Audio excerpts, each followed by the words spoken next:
First of all, can you just paint the picture of some of the conditions that the Uyghur community is living in China? Yes, good morning, Oliver. Yes, the Uyghur people have been in a very dire situation since 2017, where there was the establishment of thousands of camps all across the Uyghur region. And up until now, they're still in operation, even though the Chinese government claims that they have been releasing Uyghurs.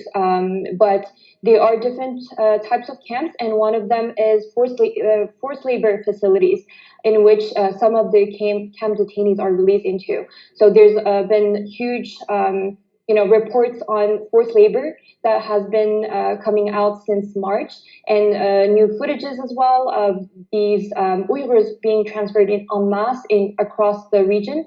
And recently, we've also had reporting on forced sterilization on the Uyghur women in an attempt to control the population and the birth inside the region. That footage, which came out over the weekend showing the transportation of Uyghurs waiting at a train station, was dismissed by the Chinese authorities. The international community, though, does seem to be paying a bit of attention, yet there hasn't really been a lot of action. What would you like to see the international community do? That's correct. There's a lot of things that the international community can do. First of all, is to have a joint position on China's atrocities, because most of the countries that support the Uyghurs' rights are the Western countries, but we expect more from the Muslim majority countries and also other countries that are,